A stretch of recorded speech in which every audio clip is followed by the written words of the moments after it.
Hi friends, welcome back. तो देखिए, आज मार्केट क्लोज होने के बाद काफी बड़ी यहाँ पे न्यूज आई हुई है टाटा मोटर्स के लिए। तो टाटा मोटर्स ऑफिशियल्स ने यहाँ पे ऑफिशियली अनाउंसमेंट किया हुआ है कि टाटा मोटर्स जो अभी डीमर्ज हो जाएगा दो सेगमेंट्स में। एक है आपका कमर्शियल व्हीकल का सेगमेंट और एक है पैसेंजर व्हीकल का सेगमेंट। अभी पैसेंजर व्हीकल के सेगमेंट में आपका आता है EV segment and JLR segment. अभी जेएलआर सेगमेंट आपका है जैगवार लैंड रोवर। तो ईवी आपका इलेक्ट्रिक व्हीकल, तो कहीं ना कहीं पैसेंजर व्हीकल जो है एक अलग से सेगमेंट होगा और कमर्शियल व्हीकल का जो है एक अलग से होगा। तो यहाँ पे दो अलग अलग सेगमेंट में अभी इनका बिजनेस डिवाइड हो जाएगा।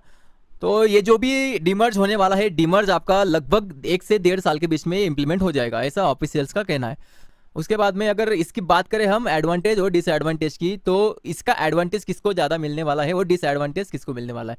तो यहाँ पे देखा जाए तो ईवी का यहाँ पे दौर चल रहा है, मतलब आने वाला जो दौर है ईवी का है। और ईवी का जो मार्केट शेयर है टाटा मोटर्स के पास लगभग 70% के आसपास में है। तो कहीं ना कहीं ईवी के लिए, मतलब जो पैसेंजर व्हीकल है, तो पैसेंजर व्हीकल्स के लिए ये लगभग हम मान सकते हैं कि पॉजिटिव न्यूज़ है, क्योंकि यहाँ पे स्कोप है, यहाँ पे ग्रोथ है, ग्रोथ पोटेंशियल ज़्यादा है। तो कहीं ना कहीं इसके लिए ये पॉजिटिव न्यूज़ है। और जो कमर्शियल व्हीकल्स है, तो कमर्शियल व्हीकल के लिए हम थोड़ा सा यहाँ पे इम्पैक्ट देख सकते हैं कि हल्का सा थोड़ा सा मतलब डाउन साइड आ सकता है, यहाँ पे थोड़ा कंसोलिडेट रह सकता है।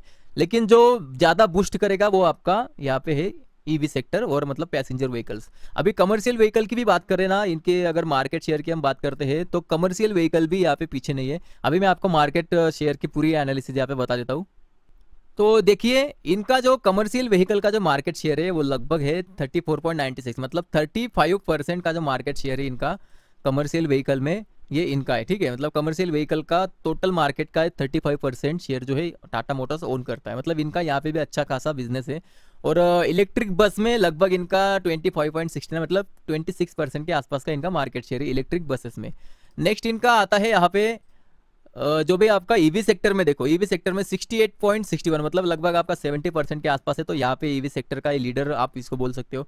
और जो नेक्स्ट है आपका एलएमवी व्हीकल, मतलब जो लाइट कार्गो व्हीकल जो है ना, जैसे कि आपके टाटा एस हो गया, जो भी कार्गो के लिए जो गुड्स कैरियर व्हीकल्स है, तो उनमें लगभग ये 50% के आसपास में शेयर ओन करते हैं मार्केट का।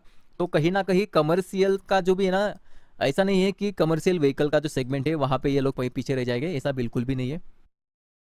यहाँ पे बस होगा क्या कि जो इलेक्ट्रिक व्हीकल का जो सेगमेंट है पैसेंजर व्हीकल, इनको ज़्यादा यहाँ पे बेनिफिट होगा इस चीज़ का, क्योंकि लोग यहाँ पे ज़्यादा प्रीमियम देने के लिए आएंगे। तो कहीं ना कहीं जो कभी भी जो डिमर्ज होता है ना किसी भी बड़े कंपनी का, तो कहीं ना कहीं ये पॉजिटिव ही होता है कंपनी के ग्रोथ के लिए। जैसे कि अभी आप देख सकते हो हाल ही में हमारे रिलायंस का यहाँ पे डिमर्ज हुआ, जियो फाइनेंशियल अलग हुआ और रिलायंस अलग हुआ।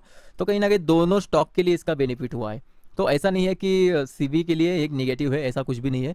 हल्का सा डीप वगैरह आ सकता है, बाकी कुछ नहीं है। लेकिन ओवरऑल अगर लॉन्ग टर्म की बात करें तो ईवी के लिए भी, अपना सीवी के लिए भी ये पॉजिटिव ही है, मतलब जो कमर्शियल व्हीकल का सेगमेंट है उनके लिए पॉजिटिव है।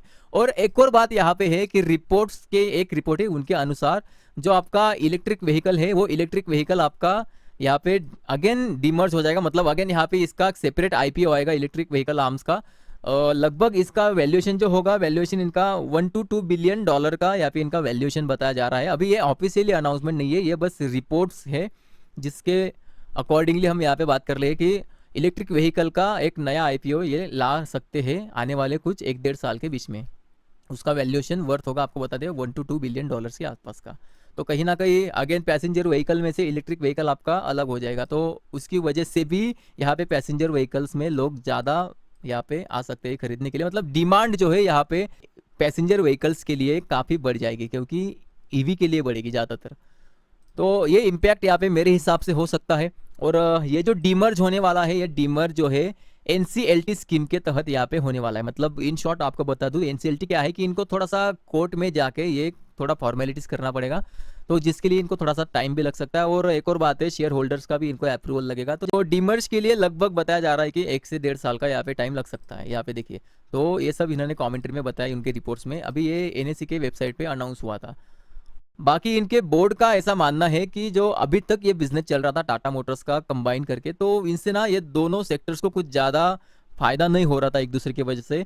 तो इनका मानना ये है कि डीमर्ज की वजह से क्या होगा कि दोनों, मतलब सीवी के लिए भी और पैसेंजर व्हीकल के लिए भी, दोनों के लिए भी यहाँ पे ये पॉजिटिव रहेगा। इनका ये स्ट्रांग यहाँ पे ओपिनियन है। और लगभग होता भी वैसा ही है। आपने देखा, ये रिलायंस का एग्जांपल मैंने आपको ऑलरेडी दे ही दिया।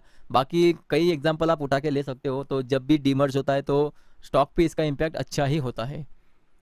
तो बाकी अभी हम बात कर लेते हैं इनके शेयर होल्डिंग पैटर्न के बारे में। तो अभी आप यहाँ पे देख सकते हो कि प्रमोटर के पास लगभग 46% के आसपास यहाँ पे होल्डिंग है, और FIS, DIS एंड पब्लिक लगभग सेम है। मतलब यहाँ पे ऐसा नहीं है कि FIS के पास काफ़ी ज़्यादा है और DIS और रिटेल के पास काफ़ी कम स्टॉक है, ऐसा नहीं है। तो ओवरऑल अगर आप इनकी शेयर होल्डिंग पैटर्न देखोगे तो ये बैलेंस शेयर होल्डिंग पैटर्न है, ठीक है, ना किसी के पास ज़्यादा ना किसी के पास कम, ठीक है। तो शेयर होल्डिंग पैटर्न अच्छा है। अभी हम बात कर लेते हैं थोड़ा इसके स्टॉक के बारे में। तो स्टॉक में अगर आप देखोगे तो ये रैली काफ़ी ज़्यादा रैली कर चुका है। तो अभी तो यहाँ पे बाय करने का कोई मेरा सजेशन नहीं है, क्योंकि ऑलरेडी काफ़ी ज़्यादा यहाँ पे भाग चुका हुआ स्टॉक है। हो सकता है कि ये न्यूज़ ऑलरेडी इसने कवर अप कर ली हो, तो यहाँ पे बाय का कोई रिकमेंडेशन नहीं है, ना ही सेल का कोई रिकमेंडेशन नहीं है। बाकी देखते हैं स्टॉक कल के दिन किस तरीके से यहाँ पे इम्पैक्ट दिखाता है। बाकी अभी हम बात कर लेते हैं इसका थोड़ा, अभी ये तो हो गया टेक्निकली कि टेक्निकली स्टॉक जो है हमें दिख रहा है कि काफ़ी ज़्यादा भाग चुका है। तो अभी हम थोड़ा सा इनका फाइनेंशियली बात कर लेते हैं, थोड़ा सा फंडामेंटली यहाँ पे डिस्कस कर लेते हैं। तो अगर इसका हम फंडामेंटल डिस्कस करेंगे तो अभी ये जो स्टॉक है आपका लगभग 17 के पी मल्टीपल पे ट्रेड कर रहा है, 70 के पी पे ट्रेड कर रहा है, और पीबी रेशियो इनका प्राइस टू बुक वैल्यू लगभग 5.43 है। तो कहीं ना कहीं बैलेंस है, अभी भी ये स्टॉक इतना महंगा नहीं है। और रिटर्न ऑन इक्विटी की बात करें तो रिटर्न ऑन इक्विटी इनकी है 12.90, जो कि लगभग थोड़ा कम यहाँ पे है। रिटर्न ऑन कैपिटल जो है वो है आपका 7.81, तो ये भी कम है यहाँ पे। मतलब लगभग जो है स्टॉक का ये जो फंडामेंटल है ना, थोड़ा यहाँ पे थोड़ा सा मार खा रहा है स्टॉक। ये जो होना चाहिए 20 के आसपास में ये वैल्यूएशन होना चाहिए, लेकिन थोड़ा सा कम है। और डिविडेंड यील्ड अगर आप देखोगे तो डिविडेंड यील्ड इसका 0.20 है, मतलब डिविडेंड आप ना के बराबर ही देख लो तो अच्छा है। और डेप्ट टू इक्विटी रेशियो जो है इनका 0.84 है, मतलब इनके ऊपर जो है डेप्थ है। तो कहीं ना कहीं कंपनी को डेप्थ भी है, तो डेप्थ फ्री कंपनी नहीं है, अच्छा खासा इनके ऊपर डेप्थ है। तो अभी हम इनका क्विक रेशियो देखते हैं। जो क्विक रेशियो है इनका, क्विक रेशियो लगभग है 0.33।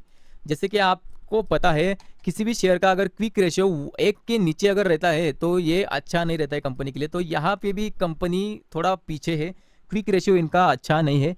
और करंट रेशियो की अगर बात करोगे, करंट रेशियो जो है वो भी 0.45 है। तो यहाँ पे भी करंट रेशियो भी अच्छा नहीं, क्योंकि 1 से नीचे है।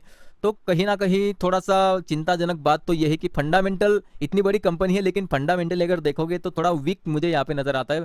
बाकी आप आपके एनालिसिस के हिसाब से डिसीजन ले सकते हो, लेकिन मेरे एनालिसिस के हिसाब से तो स्टॉक थोड़ा फंडामेंटली वीक है, और उस पर से इसने अच्छी खासी रैली दे चुका है। तो ये जो अभी वैल्यूएशन के हिसाब से यहाँ पे बिल्कुल भी बाय रिकमेंडेशन नहीं है। और मैं पर्सनली बात करूँ तो मैं यहाँ पे बाय नहीं करूँगा।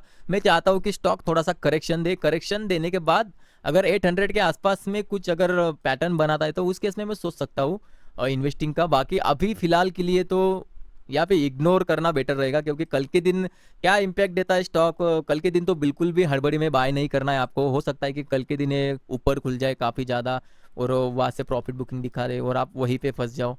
है स्टॉक आपका बुलिश ट्रेंड में स्टॉक है, लेकिन as per the financial results वगैरह जो भी इसके, तो उसके हिसाब से भी थोड़ा स्टॉक महंगा ही नज़र आ रहा है।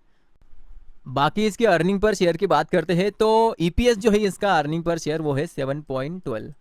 तो अर्निंग पर शेयर और पी रेशो में ज़्यादा यहाँ पे डिफरेंस नहीं है। तो अगर पी रेशो के हिसाब से अगर देखोगे तो स्टॉक उतना महंगा नहीं हुआ है अभी भी। और अगर फाइनेंशियल फंडामेंटली अगर बात करोगे तो फंडामेंटली थोड़ा सा मुझे वीक नज़र आ रहा है, क्योंकि इसके ऊपर डेप्थ भी है और इनकी जो ROE और ROC जो है ना ये थोड़ा यहाँ पे कम आ रही है। उसके बावजूद जो है इनके करंट रेशो और क्विक रेशो जो है वो भी यहाँ पे थोड़ा निगेटिव है। तो कहीं ना कहीं अभी तो मेरा जो स्टैंड होगा इस स्टॉक के ऊपर वो थोड़ा वेट एंड वॉच का होगा। देखते हैं 2-3 महीने जाने के बाद कुछ करेक्शन आएगा तो देखते हैं। बाकी अभी के लिए तो मेरी तरफ से कोई रिकमेंडेशन स्टॉक के लिए नहीं है। तो बाकी वीडियो अच्छी लगी हो तो प्लीज़ लाइक करें, चैनल को सब्सक्राइब करिए। तो आज के लिए बस इतना ही था, मिलते हैं नेक्स्ट वीडियो में।